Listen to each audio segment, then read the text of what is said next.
Baie welkom by Agape Gemeente aanlyn en dankie dat jy gekies het om by ons aanlyn diens in te skakel. My naam is Dawie van Skoor en ek is die gemeenteleier by Agape Gemeente en ek weet jy het soveel aanlyn opsies wat jy kan kies van wanneer dit kom by aanlyn dienste. Maar dankie dat jy hierso is. Ons wil dit graag vir jou die moeite werd maak. Ek weet en ons almal by Agape weet die lewe is moeilik, die lewe is gekompliseer. En daarom wil ons vir jou inhoud skep en vir jou inhoud gee wat jou kan toerus en jou kan help om hierdie lewe suksesvol te leef. So, ons hoop jy geniet die diens en as jy daarvan gehou het, deel dit asseblief met iemand anders.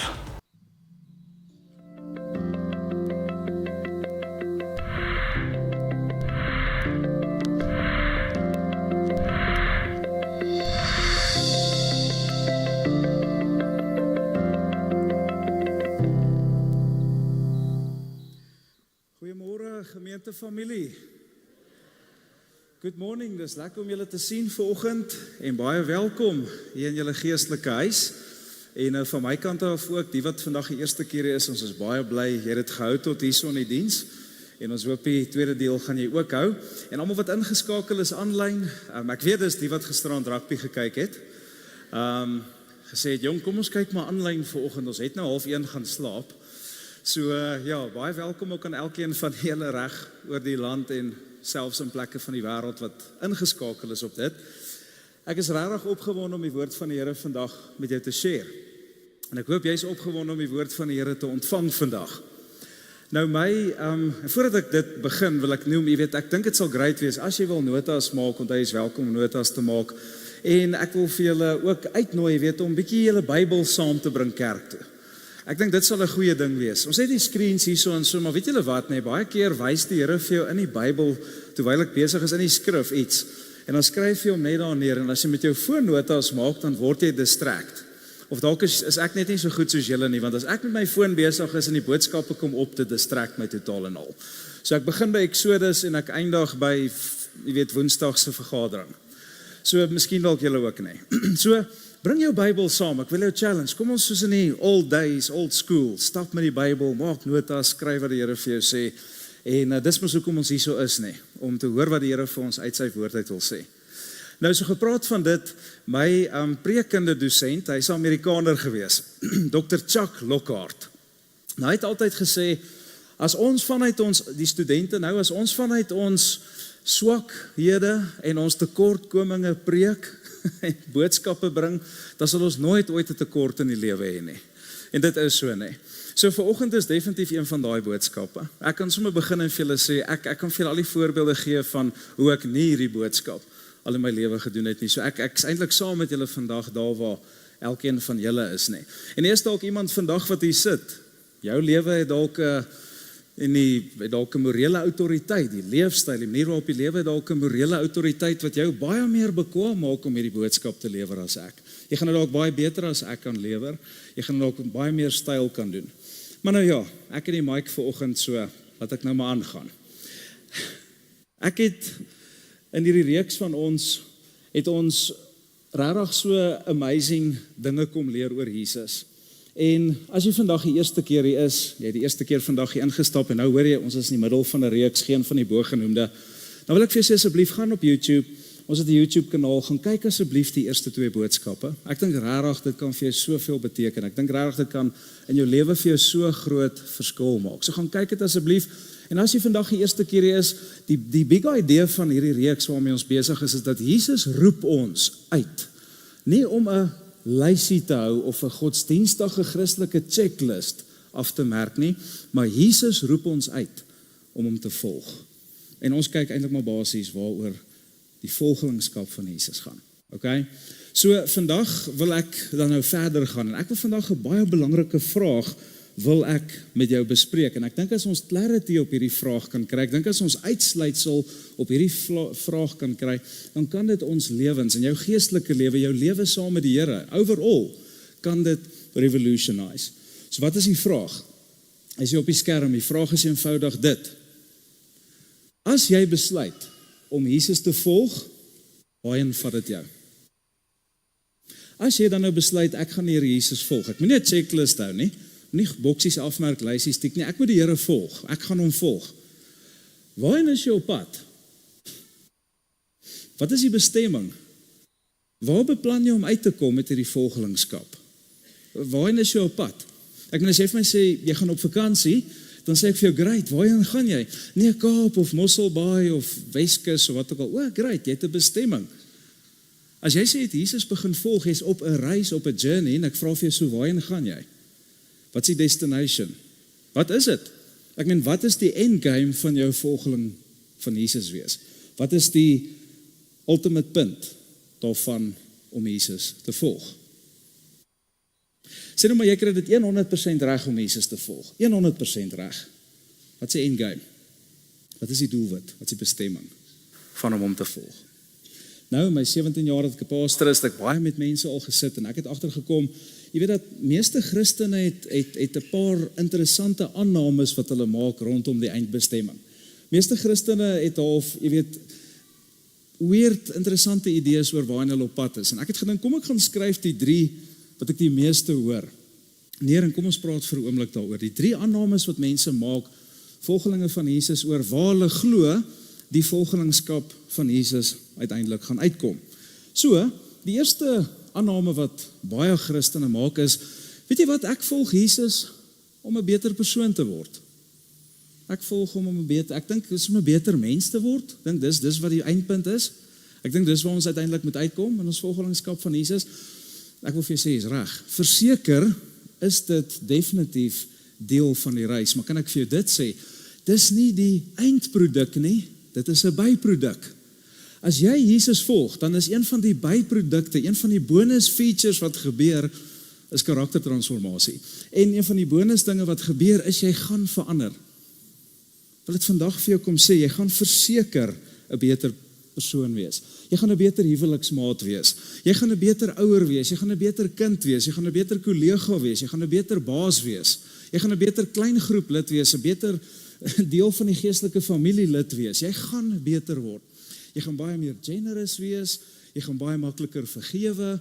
Jy gaan agterkom, jy weet hoe jy mense maklik kan vryspreek. Jy gaan baie meer selfbeheersing en EQ hê. Jy gaan kinder wees. Jy gaan nice wees.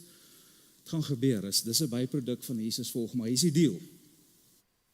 Nêrens in die evangelie sê Jesus vir iemand, volg my, sodat jy 'n beter mens kan word, so asof dit die eindproduk van volgelingskap is nie. Nee, dis 'n byproduk.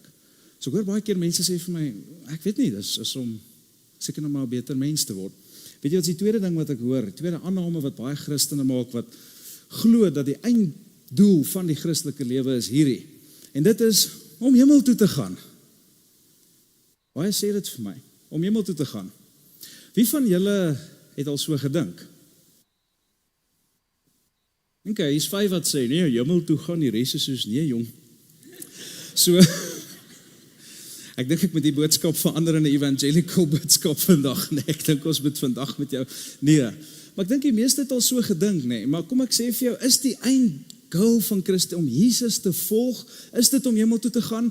Nee, want nêrens weer eens in die evangelies lees jy, Jesus sê vir Matteus of Markus of enige iemand, volg my sodat jy kan hemel toe gaan nie. Hy praat van die koninkryk van die hemel, hy praat van die koninkryk van God, maar hy sê nêrens connect, hy volg my met die hemel nie.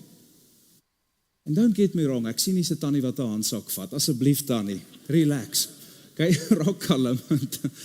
Don't get me wrong, natuurlik, as jy Jesus begin volg en jy word gered en jy word wedergebore en jy kom tot bekering en die Here was jou sondes weg, natuurlik kry jy die ewige lewe.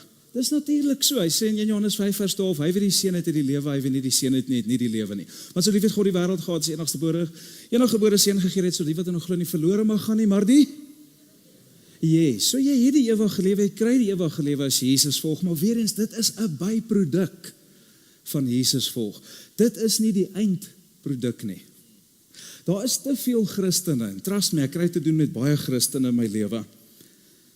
Daar's te veel Christene wat dink om Jesus te volg, is om iewers op hierdie journey 'n golden ticket by hom te kry, all access pass, en die oomblik wat ek hierdie all access pass gekry het, dan kan ek myself in my Christen bubble toevou, ek kan my sanitize van sondaars, en ek kan hierso sit, en ek kan 'n studie oor Openbaring doen, en 'n studie oor Romeine, en 'n studie oor Exodus, en ek kan in my binnekamer al hierdie ervaring sien, ek is in hierdie holy huddle elke liewe Sondag, En so gaan ek aan en ek sit daar so op Cloud 9 en ek wag vir die Heavenly Express om my te kom haal in die Glory Lorry om te arriveer en my saam te vat.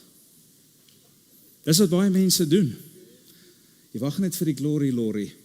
Jy wag net vir die Heavenly Express in jou Christen babbel, is al. Ek volg Jesus, ek gaan hemel toe, dis waar dit gaan, ek wag hierso. Dis pretty much dit. Kan ek dit vandag vir jou sê dat ek wil jou babbel bars? Kan ek jou Christelike babbel bars vandag? Ek wil hom solidly bars en vir jou sê, dit is nie die eindpunt van om Jesus te volg, is om te sit en wag vir die hemel nie. En jouself te sanitize van die sondaars en van die wêreld nie.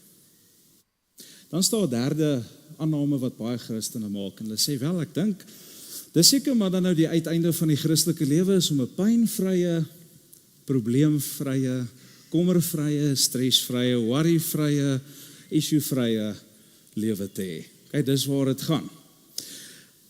Baie van ons het dalk al so gedink. So as ek het in hierdie week het iemand weer vir my gesê. Iemand het, ek weet nie, as in die gemeente het iemand tot bekering gekom en gesê, ek kan nie glo nie, ek het Jesus nou begin volg, maar nou gebeur al hierdie goed in my lewe. Ek sit en wag, wanneer gaan dit begin goed gaan? Wanneer gaan dinge begin regkom?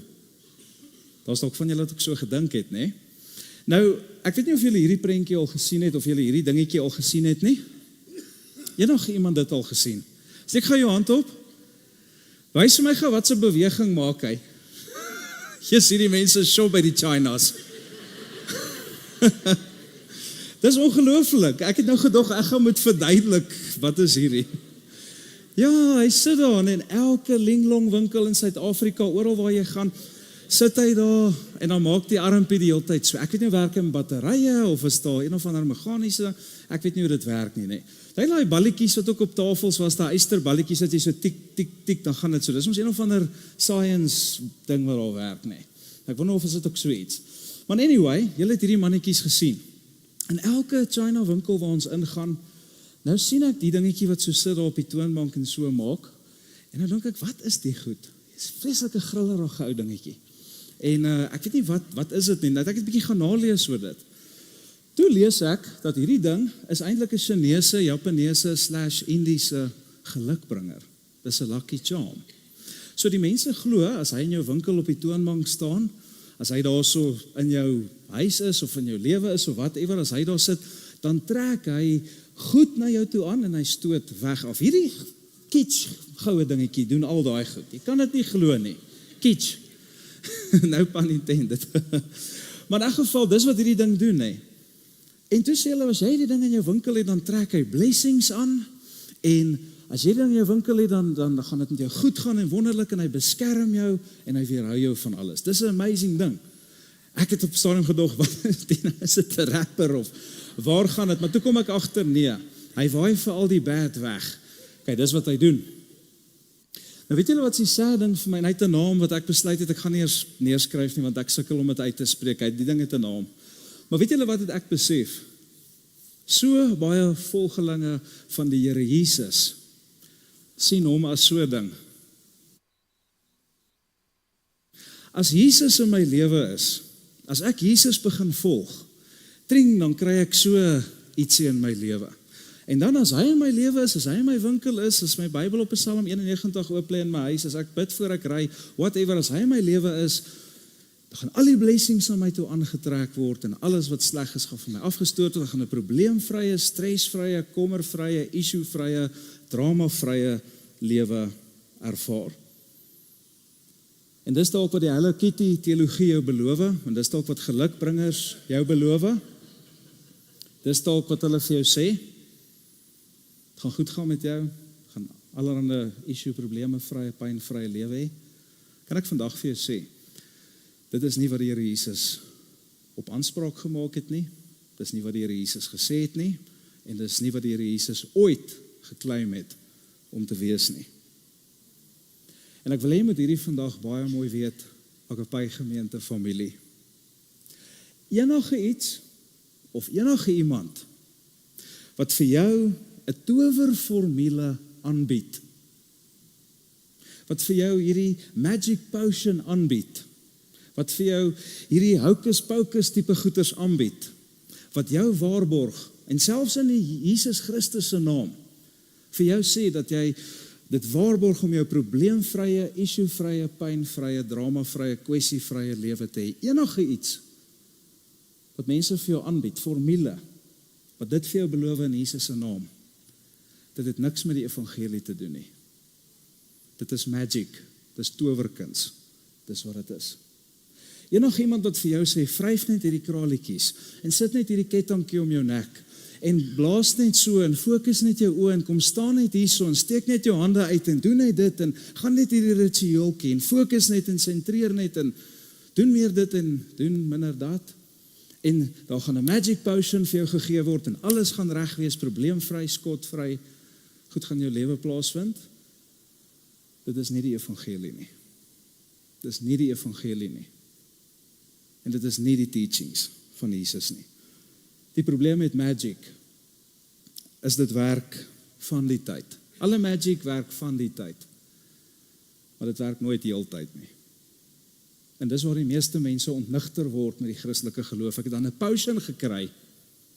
Ek het dan 'n formule gekry. Ek het dan 'n thingie gekry wat ek moet vryf. Ek het dan 'n ding gekry wat ek moet hierdie ding en iemand het ietsie om my gedoen, so dit moet ons nou beter gaan. Dit werk van die tyd. Magic. Dit werk nie heeltyd nie. En mense stap weg van die geloof af en wie is die een wat die slegste lyk? Jesus. En sy boodskap aan ons. En die rede hoekom ons in hierdie goeders inkoop, ons ken nie die skrif nie. Dis kom ek nou vir jou gesê het, ons moet die woord begin saambring, ons moet die woord begin lees. Ons ken nie die skrif nie. Ons weet nie wat die woord van God sê nie. Ons eet alles wat op social media plaasvind, eet ons vir soetkoek op. En ons dink, dit moet die realiteit wees van ons op social media. Omdat ons hierdie begeerte het, om ons lewens te beheer, omdat ons hierdie begeerte het om in kontrol te wees, en veral as jou lewe buite beheer is, omdat jy die begeerte het om kontrol terug te wen, en ons so superstitious is, weet julle wat gebeur?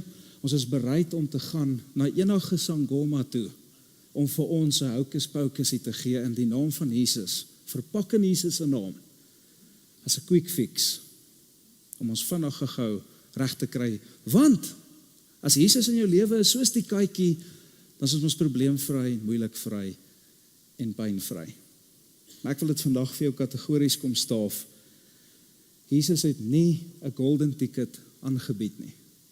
Jesus het nie 'n magic potion of een of ander magic formule vir ons aangebied as sy volgelinge nie. Hy het nêrens 'n belofte gemaak of aanspraak gemaak daarop, dat as jy hom volg, gaan jy wealthy en healthy en happy wees nie. Nêrens. Inteendeel, wat het Jesus beloof? Check dit saam uit.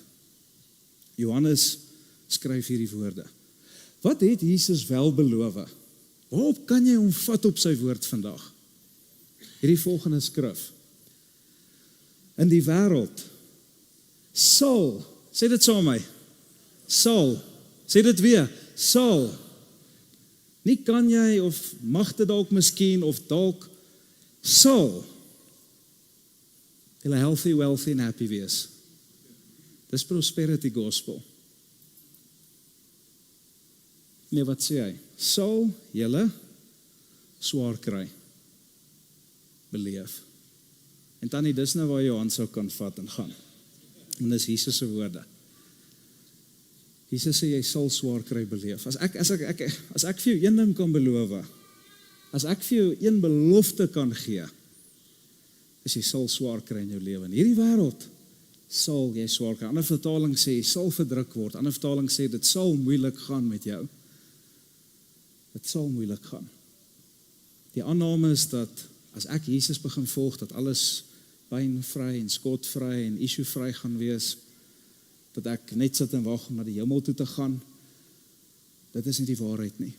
Jesus beloof vir ons, jy sal swaar kry. Nou vra iemand dalk, terwyl ons nou oor hierdie gesels, nou, wat is die endgame dan?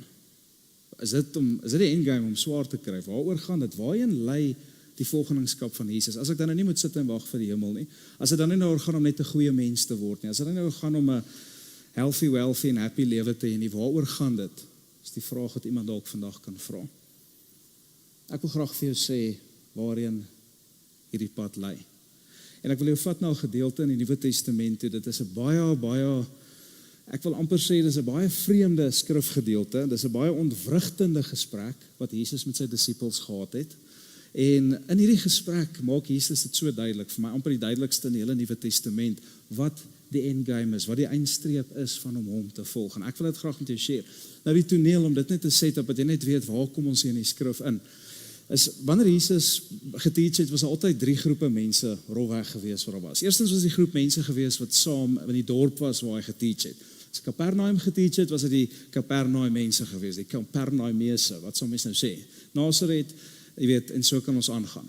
So dan was hulle die eerste groep. Dan was daar tweedens sy extended groep volgelinge gewees. Dit sal nou wees sy disciples en die Maria's en Martha en Lazarus en Lukas en Markus, almal wat nou nie noodwendig disciples was nie. En dan die derde groep wat altyd omring het, was dan die 12 disciples gewees. Nou hierdie 12 disciples is nou in hierdie spesifieke situasie saam met hom en hy roep hulle een kant toe. En hy sê, kom staan hier so, ek wil graag iets met julle deel.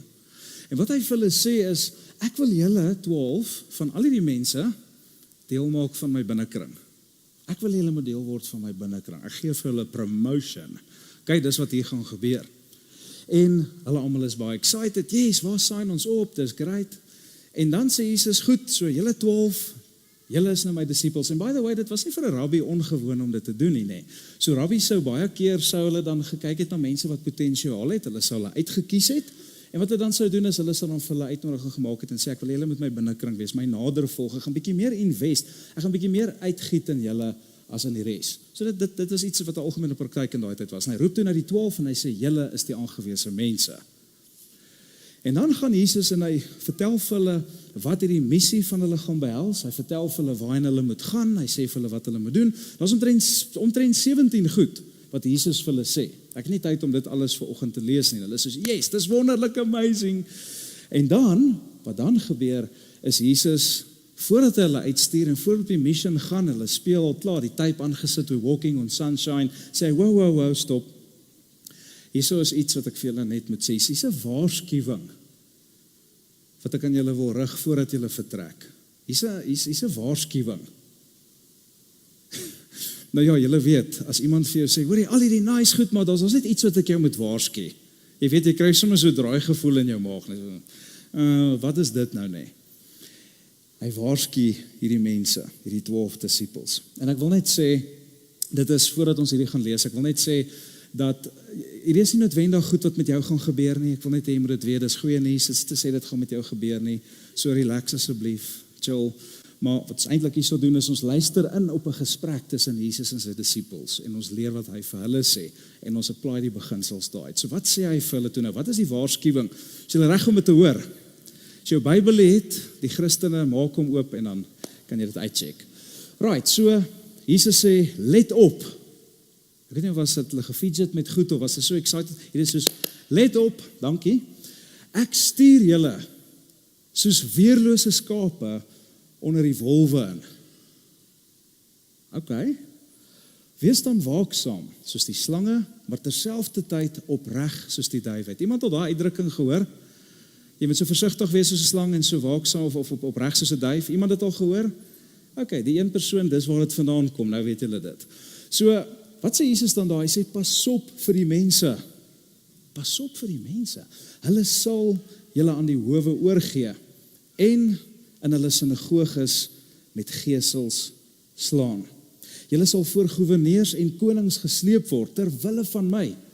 En dit sal vir julle geleentheid wees om voor hulle en die volke van my te getuig. En imagine dit. Matteus en Johannes, wat daar was, disciples besig om hulle boekie neer te skryf, als wat Jesus sê, julle sal oorgegee word en gegeesel word en hulle sal voor die reg gesleep word. Ek dink dis waar hulle ook gestop het en opgekyk het. Excuse me? Come again, Jesus, wat? Wat? Gegeesel? Gearresteer? Oorgegee? Voor die regbank gesleep word? Dit kan nie wees nie. Dit kan verseker nie wees nie. En dalk as jy so sit vandag en jy weet nie wat geeseling is nie, dalk is dit was jy lanklaas in die kerk of jy het in die kerk groot geword nie. Geeseling is 39 houe wat toegedien is. Kyk, dit daar's 'n prentjie wat ek gekry het van geeseling. Dis nie 6 van die bestes wat jy gekry het op skool daar in die hoofse kantoor nie. Dis baie erger as dit. Die wet het gesê 40 houe, niks meer as 40 nie, so hulle het 39 houe gegee. In die begin was dit met 'n rotang of 'n roede, 'n stok, en later het hulle dit uitgebrei na 'n sweep toe, en selfs na 'n kats toe. 'n Kats is 'n ding met 'n handle met 3 leerstrips, en dan was daar ysterballetjies in, of daar was stukkies beentjies, of wat ook al in hierdie leer ingevleg. En dan sou hulle 2/3 van daardie straf sou hulle op die rug gedoen het, en as dit bietjie messy geraak het, sou hulle die laaste derde op die bors gedoen het, en hulle om laat draai het. Dit is geeseling. Dit is hoe dit gegaan het. Jesus vir hulle so, great, julle is my A-team, julle is bevorder. Dis wat met julle gaan gebeur. Hulle het presies geweet wat geeseling is, wat arrestasie is, wat voor die howe gesleep is. Kan julle dink wat daai disippels moes gedink het in daardie oomblikke? Ek dink dit moes vir hulle baie rof gewees het om te hoor. Hulle het geweet, mense gaan dood in Romeinse tronke. Mense gaan dood van geeseling. Geeseling het littekens op jou lyf gelos. As jy by die Dooie See gaan vakansie hou in Israel, en jy trek jou hemp uit, was daar littekens, en almal wat op die strand gesit het, so gedink, hierdie is 'n krimineel geweest, daar's een of ander kriminele aktiwiteit in die ou se verlede, nee. Dit by jou gebly vir die res van jou lewe. So kan julle imagine wat die disippels moes dink toe Jesus hierdie vir hulle sê. Ek dink hulle het dalk gesit en gesê, maar ons het 'n promotion gekry. Ons dog die koninkryk van God is op pad. Ons is besig hierso om, jy weet, ons is die eilist, ons is die eerste span. Ons het gaan great wees hier van na vorentoe. Ons het al begin meubels soek vir ons kantore in die regeringsgeboue in Jerusalem. Julle toe ek geswat het, was daar 'n student gewees, toe hy in die eerste termyn instap. Toe kom hy met 'n aktetas ingestap met so 'n gegraveerde plaatjie op wat sê dominee so en so. In ons eerste jaar. Almal is soos rarig, wat's daai? Hy sê, nee, maar hy is ons 'n dominee. Ek sê, jy's nie 'n dominee nie, hy is die eerste jaar. Ons almal is eerstejaars. En ek dink hulle het die aktetas gehad, en gedink ons het die aktetas, nee. Nou wat nou? Wat sê Jesus nou hierso vir ons? Ons is deel van 'n movement. We are going to make Israel great again. Dis wat gaan gebeur. Jy wil tog nie by jou induksie sit en hierdie goed hoor nie, jy wil hoor, ons gaan dit maak, ons gaan dit doen, julle gaan great wees, julle gaan awesome wees, julle gaan die tyd van julle lewe hê. Jy wil nie by jou induksie sit en hoor, dis ook die laaste tyd van jou lewe wat vir jou voor lê nie. Dis presies wat hulle moes gehoor het. Jesus gaan verder, kom ons lees daai vers. Hy sê, maar wanneer hulle julle oorgee, nie of nie, wanneer hulle julle oorgee, moenie julle bekommer oor wat julle ter verdediging moet sê nie, want die regte woord sal op die regte tyd vir julle gegee word. Nou, ek weet nie wat hulle gedink het nie, maar as ek daar was, kan ek vir julle sê wat sou ek gedink het. Ek sou gedink het, Jesus, moenie bekommerd wees nie. Ek is pretty bekommerd oor die geeseldeel. Ek is pretty bekommerd oor die arrestasie, oor ek is pretty bekommerd oor die hele situasie, maar kan ek vir jou sê, Jesus, ek is regtig nie bekommerd oor wat ek moet sê nie. Glo my, wat ek gaan sê, I couldn't care less. Ek is geworried oor daai gedeelte, die geeseling en die marteling, dis waar ek geworried is. Ek soek nie regte woorde om te sê nie, ek soek 'n get out of jail free kaartjie vir die hele ding. Dis wat ek wil hê. Wanneer die disippels dalk vir hom sou gesê het, Here, weet jy, kon jy nie net hierdie disclaimer vroeër ingesit het nie? Toe jy gevra het, wie wil in die A-span wees? Ons almal soos, jee, waar teken ons, hier teken ons. Kan jy nie voor die tyd gepraat van die geeseling arrestasie, al dit sou great gewees het, want dan sou niemand pretty much opgesaai het vir dit nie. Ek wonder of jy dit sou sê. Ek dink ek sou dit sê. Vers 20. Nou, Jesus is besig om te sê, die regte woorde gaan vir julle gegee word. Hy sê, dan is dit nie julle wat praat nie, maar die Gees van julle Vader, wat deur julle praat. Gees van julle Vader, wat deur julle praat. En dalk op hierdie stadium kon hulle sit en dink, wow, okay, dis great om te hoor, God is daarom iewers deel van die hele proses. Maar nou dat ek hoor, God is deel van die hele proses, hy gaan ons help om die regte woorde te hê, kan hy ons nie sommer net help om nie gearresteer te word nie. Terwyl hy nou 'n deel is van die equation, kan ons nie sommer help om nie gesgeesel te word, of geslaan te word, of al die goed wat gebeur nie. Kan hy nie, terwyl hy nou daar is, kan hy nie dit doen nie. Kan hy nie vir ons ook 'n wolk en 'n vuurkolom stuur, of die 10 pla, of 'n muur van vuur soos Sagaria om ons wees, of 'n prison break, of wat ook al nie. Kan hy nie dit ook doen nie? Dit sou great wees. Nou dat God anyway betrokke is. Die woorde, ons love die woorde, maar ons sal ander goed ook love. Wat sê Jesus? Hy sê, okay, kom ons gaan verder. Hy sê, die een broer sal die ander uitlewer om doodgemaak te word. En selfs 'n pa, sy kind. Kinders sal teen hulle ouers in opstand kom en hulle doodmaak. Julle sal ter wille van my naam deur almal gehaat word. Maar wie tot die einde toe volhard, sal gered word. Die wat tot die einde toe volhard, sal gered word. En onthou, hierdie het nie in die 4 evangelies plaasgevind nie. Matteus, Markus, Lukas, Johannes. Jy lees nie van dit wat Jesus voorspel het. Dit gebeur nie in die evangelies nie, want dit het oor Jesus gegaan. Maar jy lees dit in Handelinge wat Lukas geskryf het. Daar sien jy dat alles wat Jesus gesê het met hulle gebeur. Later van tyd kom ons agter, dit is so. Christene se families het hulle uitgelewer en hulle verraai. Ek wonder of die disippels aan die einde van hierdie vir Jesus het, maar Jesus, ons verstaan dit nie. Jy is dan so gewild. Ons is dan so bekend. Dis dan so awesome. Ek meen, almal hang aan jou lippe, almal love jou. Jy's 'n sensasie in Israel. Dis awesome. Wat Jesus basies sê is, glo my, die gety gaan draai. Hulle almal gaan julle haat. Hulle almal gaan julle uitskuif. En die afstand tussen liefde en haat is 'n haarbreed lengte. En julle sal dit sien. Dis wat hy pretty much vir hulle sê. En dan gee Jesus vir hulle 'n klomp voorbeelde, nog 'n paar voorbeelde van hoe hulle verder gaan suffer en wat alles gaan gebeur. Ek het nie tyd om dit te lees nie, maar kan ek jou vra, gaan lees hierdie by die huis asseblief. Gaan lees dit môreoggend in jou stilte tyd, gaan lees dit vanaand, gaan vat hierdie skrifgedeelte in Matteus 10, dan gaan lees jy dit, wat Jesus alles daarso verder sê. Ons het nie tyd daarvoor nie. Wat ek by wil uitkom vanoggend, en uiteinde van hierdie skrifgedeelte, is aan die einde van hierdie hele gesprek wat Jesus met hulle het. En ek dink hulle is heeltemal amper uit hulle geloof uit geskok gewees oor dit wat hulle gehoor het vir hulle voorlê. As die binnekring van Jesus. Nooi Jesus hulle in attention in. Hy nooi hulle in hierdie spanning in. Hy skep hierdie spanning en hy nooi nie net hulle in nie, hy nooi ons wat vandag hier sit en almal wat na die disippels geleef het en sy volgeling is, nooi hy saam in hierdie spanning in. Hy resolve nie hierdie, maar weet jy wat, en uiteindelik gaan daar reënboog wees in die hemel. Nee. Hy eindig met 'n spanning, 'n tension, waar hy ons innooi. Ek wil daai spanning, daai tension, wil ek vir 'n oomblik op fokus. So hy vertel vir hulle al hierdie goed wat met hulle gaan gebeur. Nie nice nie, ek dink hulle was gestres, soos jy sou gewees het. En dan sê hy hierdie volgende woorde. En moenie vrees. Al hierdie goed gaan met julle gebeur. En, by the way, moenie vrees. Ek dink hulle was weer daar op 'n plek gewees, waar ek en jy dalk ook is as ons vandag hierdie hoor. Regtig, Here, sien jy my lewe? Sien jy my situasie? Weet jy waarmee ek deel? Weet jy wat met my gebeur het? En hy sê, moenie vrees nie. Dit maak nie sin nie. Moenie vrees nie. Jesus sê die volgende woorde.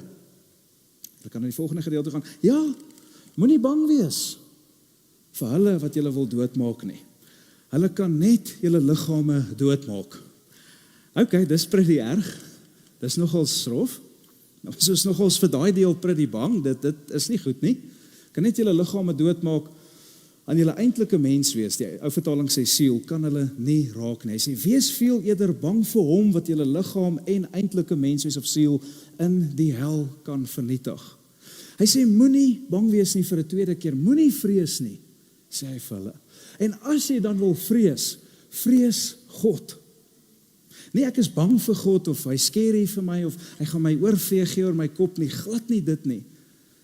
Honor die Here, dien die Here, volg die Here, ken die Here, stap agter die Here aan. Dit is wat godsvrees beteken, om meer Gehoorsaam te wees aan God as gehoorsaam te wees aan die wêreld. Meer gehoorsaam te wees aan dit wat God sê as wat mense sê. Meer gehoorsaam te wees aan dit wat sy hart is as wat jou hart is. Hy sê, as jy dan iemand moet vrees, vrees die Here, en weet jy wat, as jy hom vrees, sal jy geen mens vrees nie. Geen mens nie. Wat is die ergste wat kan gebeur? Hulle kan jou net doodmaak. En dan is jy in elk geval by die Here. En dis hoekom Paulus baie jare later gesê het, weet jy wat, dood is vir my wins, of ek nou lewe of doodgaan is dieselfde ding, as ek lewe ek sonder vrees, ek vrees net die Here, ek dien net God, maar weet jy wat, as ek doodgaan, dan is ek in anyway by hom, so is my om te ewe, hy sê, ek weet nie wat ek moet kies nie. Hy sê, as jy iemand wil vrees die Here, dien die Here, honor die Here, jy sal vir geen mens vrees nie, so jy sal nie bang wees, moenie bang wees nie, sê hy. Ag, en hoor net hoe mooi is hierdie, hy sê, hulle weet dat 2 mossies vir 'n skamele sent verkoop word, tog beland nie een van hulle hulpeloos op die grond sonder dat julle Vader daarbey betrokke is nie. Daai mossie wat so rondop daar Mag en Bina buite, die Vader weet van hom. Die Vader weet van daai mossie, en as jy daar krummels van die tafel afvee, hy jou nou net gebruik om vir daai mossie te sorg, vir vandag se ete.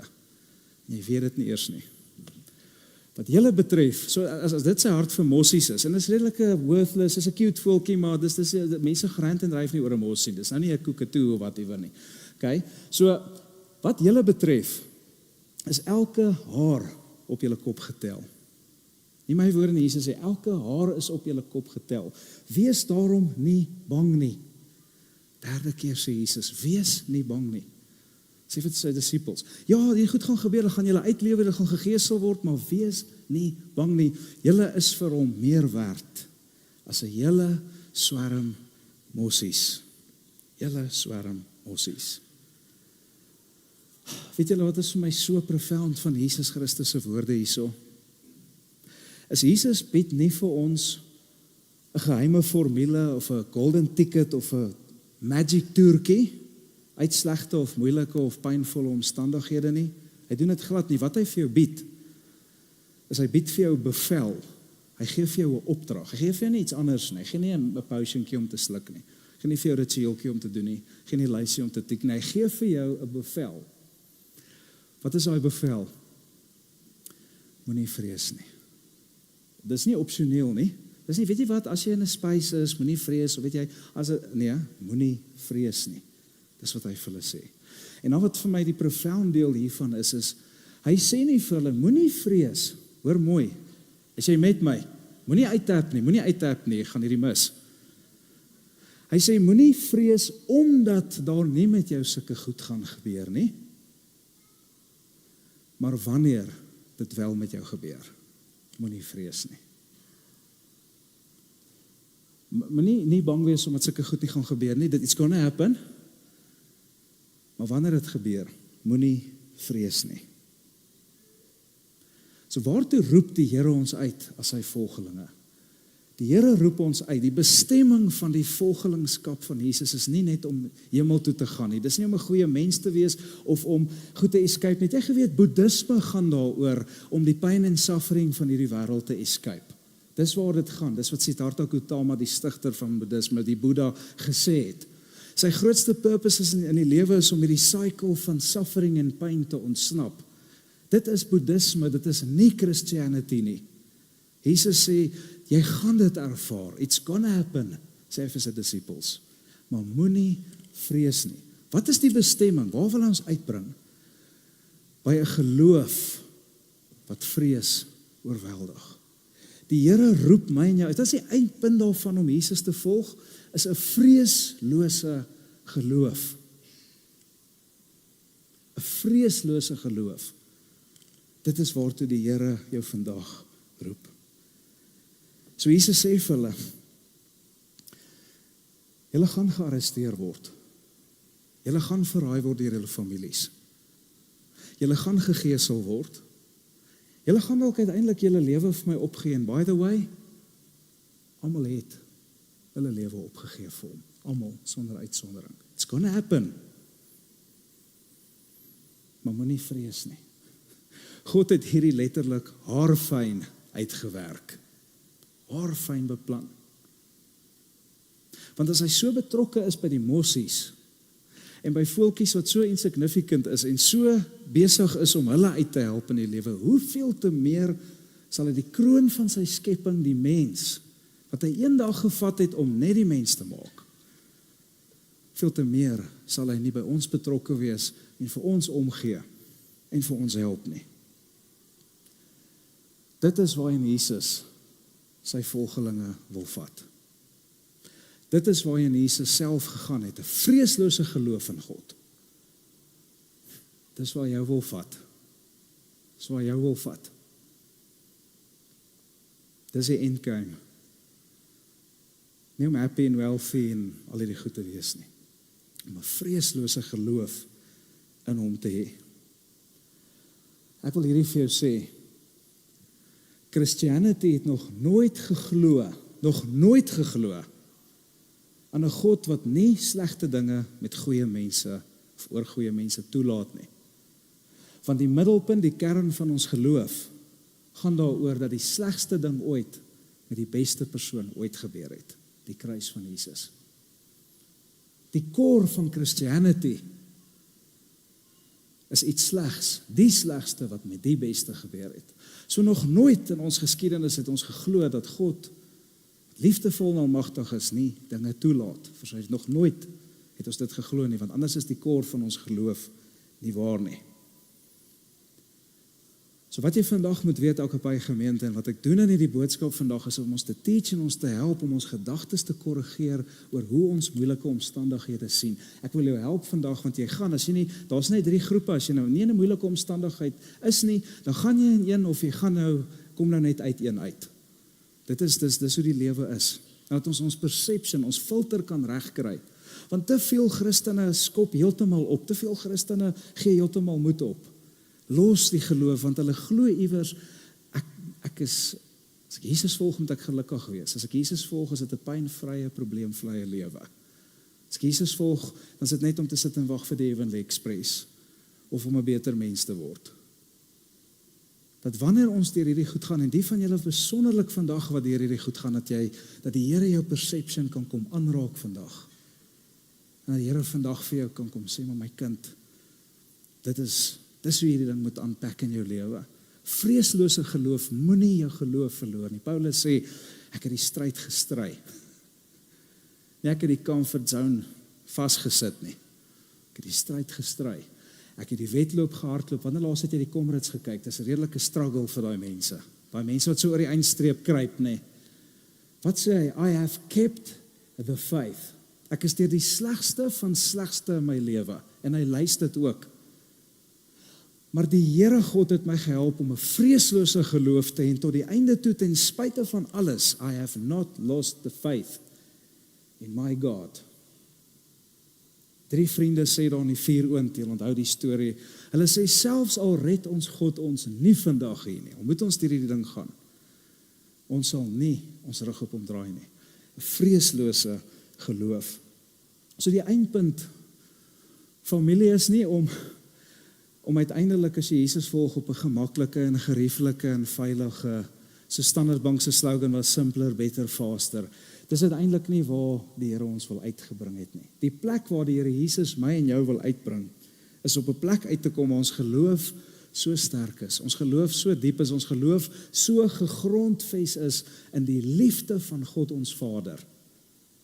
In die karakter van God ons Vader, dat wanneer die moeilike omstandighede kom, wanneer jy in die middel van hierdie ding indompel, wanneer jy in die middel van hierdie omstandighede sit en vrees en angs oorweldig jou soos 'n golf wat jou rol by die see. En jy sê, God is nie daar nie, hy gee nie om vir my nie, die Here weet nie van my nie, daar is nie 'n God nie, en jy begin daai goed ervaar, dat jy sy stem sal hoor wat in die middel van daai ding vir jou sê, moenie vrees nie, moenie bang wees nie. En dan voel jy dat jou geloof begin bou, en jy lê vreeslose geloof aan die dag. Moenie bang wees nie. En worry in jou lewe word vervang met vrede. Die Here wil jou op 'n plek uitbring, waar jy elke oggend kan opstaan, en vir jouself die vraag vra, hoe sal ek vandag anders leef? Hoe sal ek my omstandighede en my situasie vandag anders face, as ek regtig glo dat God by my is? Kan ek jou vra? Imagine jy staan môreoggend op, en jy sê, weet jy wat, Imagine net ek lewe vandag asof ek regtig glo, God is by my. Hoe gaan ek daai prokureursbrief wat op pad is, anders sien? Hoe gaan ek die oproep van my dokter af, met 'n diagnose anders sien? Hoe gaan ek my familielid wat voor my wegkwyn wat siek is, hoe gaan ek dit vandag anders sien? Hoe gaan ek my ex-man wat die lewe vir my moeilik maak, hoe gaan ek hom anders hanteer? Hoe gaan ek hierdie situasie anders hanteer? Die Here wil jou op 'n plek bring wat jy sê, ek glo hy's by my. En die wete dat hy by my is en sê, jy moet nie bang wees nie. Gaan my op 'n plek bring dat ek my lewe anders hanteer. So hoor mooi vandag, ek sê dit weer, hy wil jou nie by 'n hocus-pocus formule uitbring nie. Hy wil jou nie by een of ander escape route bring nie. Hy wil nie vir jou golden ticket gee uit als uit nie. Ek glo jy dit vanoggend gehoor.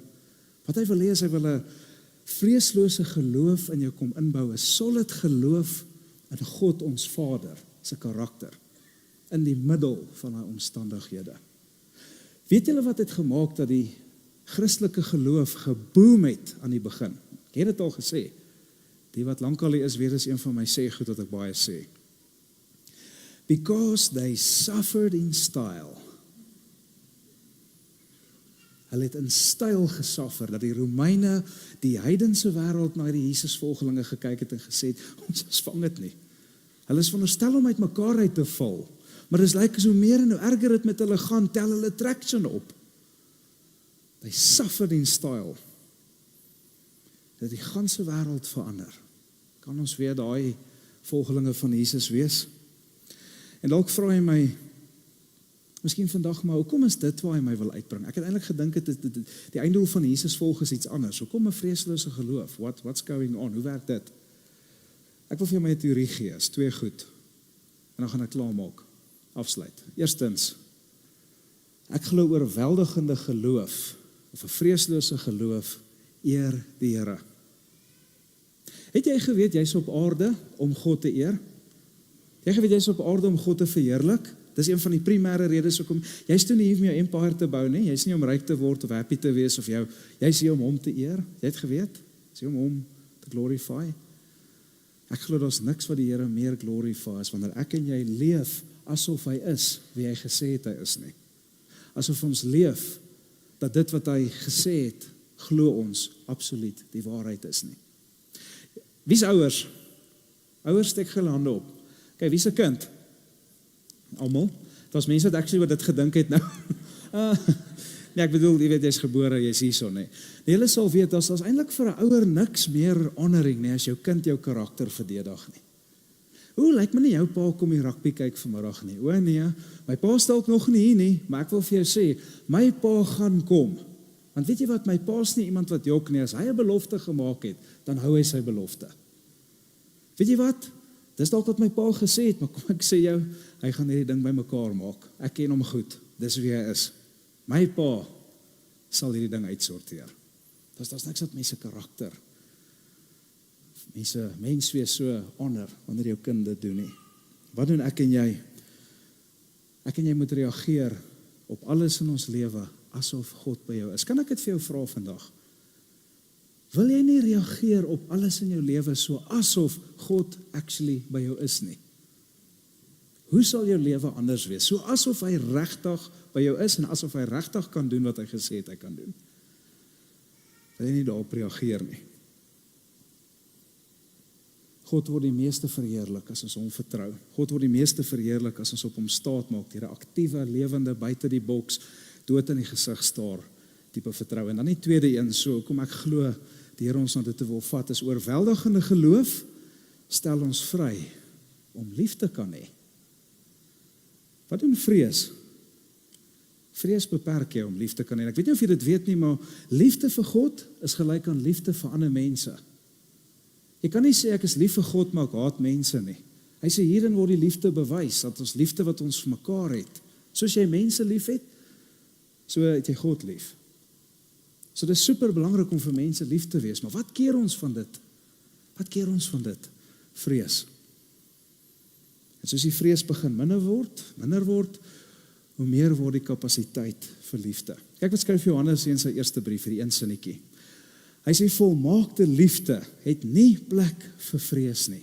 Volmaakte liefde dryf die vrees uit. Kom ek sê jou hierdie, jy kan nie jy vir jou vyande lief wees en vir hulle bang wees nie. Jy kan nie mense wat iets aan jou gedoen het, vir hulle, wat jy moet vergewe, jy kan nie hulle vergewe terwyl jy vir hulle bang is nie. Jy kan nie diep sinvolle verhoudings bou terwyl jy bang is jy gaan seer kry nie. Jy kan nie lief hê en vrees nie. As ek dit vir julle so kan verduidelik, en weer eens, hier is nog een van die goed wat ek graag vir mense altyd sê.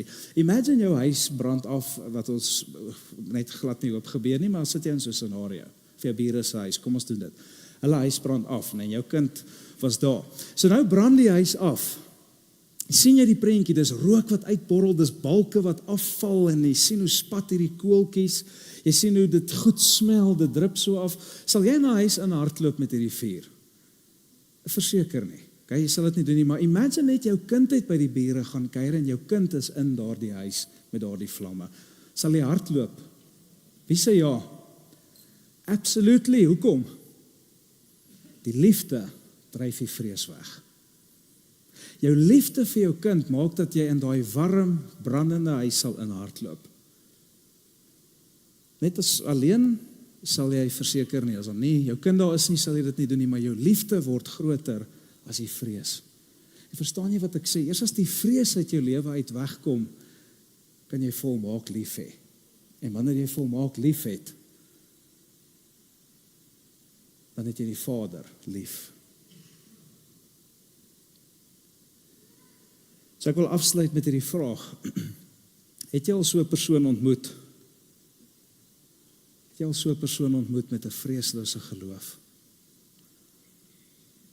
Het jy al so 'n persoon ontmoet wat sê, weet jy wat, dit gaan rof, maar ek weet die Here is in beheer. Weet jy wat, dit was verskriklike groot surprise hierdie ding, dit was so onverwags, dit het my van my voete afgegooi, mat onder my uitgeruk, maar ek weet, dit het die Here nie verras nie, hy weet nog die hele tyd daarvan. Het jy al so 'n persoon ontmoet, persoon wat sê, weet jy wat, ek glo God sal alles ten goeie laat meewerk ten spyte van hierdie. Ek het, die sit van hulle vandag in hierdie plek. En ek wil 2 mense wil ek op die spot sit vandag hier. Monique en Jean-Ray, 'n klein baba Eben. Januarie kom hulle nou by ons en hulle sê vir ons kind se white matter in sy brein is besig om te decline. En as gevolg van dit is ons kind besig om blind te raak, klein babietjie besig om blind te raak. En weet jy wat, soos hy blind raak, gaan sy motoriese funksies begin afneem en uiteindelik gaan hy niks meer kan doen nie en hy gaan uiteindelik ons hom verloor. Dit is 'n ongeneeslike siekte. En ons is in hierdie omstandighede ingegooi en hier sit hulle vandag. Ons is in hierdie omstandighede ingegooi en hulle daag by ons op en hulle sê, maar ons kies om te midde van hierdie omstandighede waarin ons is, die Here vreesloos te vertrou. Ongeag die outcome, dit was hulle woorde, ons weet nie, maar ons gaan nie doen wat die Here vir ons gesê het. En weet julle wat? Julle Pieter, julle ouens sal weet hierso, ek dink vir omtrent 5-6 maande, elke Sondag na die diens, die Here sê, bid vir die kind, salf vir die kind, 5-6 maande, elke Sondag na die diens, die wat hier was, sal sien, elke Sondag het ons vir klein Eben gebid, hande opgelê en gesalf. Partykeer het hy hier gekom en dan is dit nie goeie nuus nie, dan lyk dit of daar dalk 'n terugslag was of wat ook al. Ons het gebid, ek het sommer enigiemand wat hier voor was gesê, kom bid saam, as ek nie was nie, het van die ouens gebid. Hy kind gesalf en vir hom gebid. En weet julle wat, eergister stuur sy vir my 'n boodskap met die MRI wat aangeheg is, ek het vir die gemeenteraad ook gestuur. Die Here het daardie kind volkome aangeraak. Die stof het nie net opgetel nie, alles het reg gekom, hy's presies op waar hy moet wees vir sy ouderdom, hy kan sien, alles is reg, 100% normaal. Ongeneeslike siekte, hy is genees. En ek sê nie,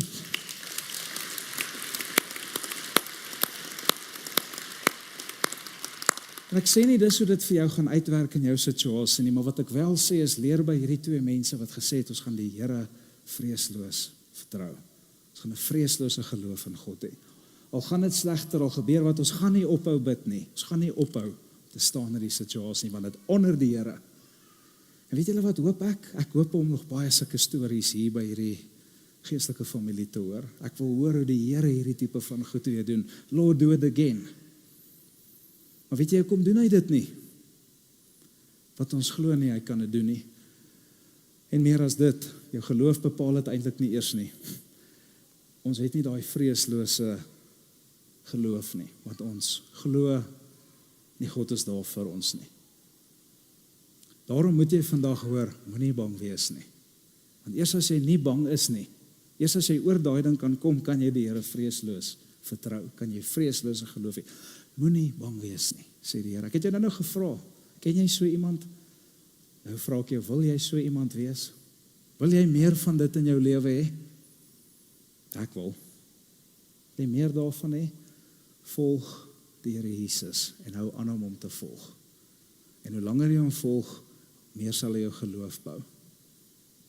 Kom het hy dit vir die disippels gesê, want hy het geweet, hulle gaan eendag hierdie hele organisasie moet oorneem. En dan gaan daar challenges wees wat baie groter is as geeseling. Baie groter. Hy het nodig gehad om hulle vreeslose geloof te bou, maar hy moes hulle laat verstaan het, moenie bang wees vir wat ook al hierin is nie. Moenie bang wees nie. Imagine hoe bevrydend hier in jou lewe kan wees. In jou klein groep. Imagine hoe bevrydend dit in ons gemeente kan wees as ons met vreeslose geloof begin lewe. Nie bang is nie. Imagine dit. Soos in die middel van die storm van werkloosheid, of kwynende gesondheid, of 'n oneerlike baas, of 'n huweliksmaat wat ontrou is aan jou, of die ANC-beheerde munisipaliteit van nog 20 jaar, of wat ook al die storm mag wees. As jy op 'n plek kom en sê, dinge is rof, dinge is glad nie waar ek het soek nie, ek stres. Maar weet jy wat, God weet presies waar ek is. En hy sê vir my, moenie bang wees nie, vreeslose geloof, whatever the outcome. Ons plaas nie ons geloof in 'n outcome nie, ons plaas ons geloof in 'n persoon. Mag die Here vir ons help om hom te volg en hierdie persone te word. En ek weet jy sê dalk, Dawie, ek is glad nie daar nie. Ekskuus tog Dawie, ek is nie daar nie. Ek is nie daar nie. Natuurlik is jy nie daar nie. Die disippels was ook nie daar nie. Hulle het Jesus baie gefaal, tot aan die einde dit nie gevang nie. Na die opstanding het van hulle dit nog nie eens gevang nie. Hulle het Jesus diep teleurgestel paar keer. En ek en jy doen dit ook. Maar weet jy wat het hulle wel gedoen? Wat die sleutel was? Hulle het nie ophou volg nie.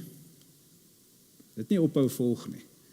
En soos hulle aanhou volg het die Here daai geloof kom inbou. Soos ek nou gesê het, uiteindelik het almal van hulle met blydskap hulle lewens vir hom neergelê.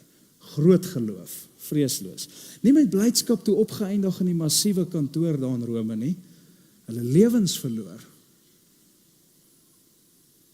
Maar hulle het nooit hulle geloof verloor nie. Ek sluit af met hierdie woorde van Jesus. Ek gaan nou die hele vers vir julle lees. Ek sê hierdie dinge vir julle, sodat julle in my rus en vrede kan vind. In die wêreld sal julle swaar kry beleef, en daar het ek nou gestop. Maar skep moed. Ek het die wêreld reeds oorwin. Moenie bang wees nie. Moenie bang wees nie. Ek gaan afsluit, ek gaan vir jou bid en dan gaan ek 'n lied speel. Julle ken dit, dis Joe Black se lied. Ek sal nie bang wees nie, is eintlik Joe niemand, maar nou is dit Joe Black se. En ek gaan hom vir jou speel. En as jy moet gaan vandag, is jy welkom. Ons nog so 3 minute oor. Maar ek wil jou nooi, as jy voel, jy wil hierdie ding met die Here uitsorteer vandag, terwyl dit speel, wil ek jou nooi, praat met die Here. As jy vir die Here sê, ek het nodig om u vandag te hoor, ek het daai vreeslose geloof nodig vandag, sê dit vir die Here. Vat die tyd en dan kan jy stil gaan. Maar kom ons respekteer ook die ander mense wat bly as jy dalk moet gaan. Here, wat 'n woord gee U nie vir ons nie. En Here, ek besef dalk baie van ons voel soos ek gevoel het toe ek dit die eerste keer gelees het. Ek weet nie of ek moet bly wees en of ek moet huil of wat ek moet wees as ek hierdie hoor nie. Wanneer ons wil so graag weet ons gaan 'n cop-out kry, 'n golden ticket kry, ons gaan nie hierdie goed hoef te gaan nie, maar Here, U sê vir ons, dit is nie die purpose nie om my te volg, is om 'n vreeslose geloof te hê tot die einde toe. 'n Solid geloof in die Vaderhart van wie God is, ten spyte van ongeag. En om dit te hê, Here, moet ons vandag U woorde hoor wat sê, moenie bang wees nie, moenie vrees nie, ek het die wêreld oorwin. Selfs al lyk dit asof dinge in jou lewe oorwin nie, asof die omstandighede jou wen, asof daai persoon jou wen, asof die goed wat van jou gesê word jou wen, moenie worry nie, ek wen uiteindelik. Here, help vir ons om nie op te hou om U te volg as dit swaar gaan nie. Help vir ons om nie in te koop in 'n towerformule, Hello Kitty geloof, teologie nie. Help vir ons, Here Jesus, om te weet, daar is nie 'n towerformule nie, daar is net U. Help vir ons om te volhard in die geloof, help vir ons om vas te staan in die omstandighede, en help vir ons, Here Jesus, om resoluut te bly in wie U is. En kom lig ons op as dit rarig moeilik raak, Here, met hierdie woorde, ek sal nie bang wees nie. Ek bid dit in die naam van ons Here Jesus. Amen.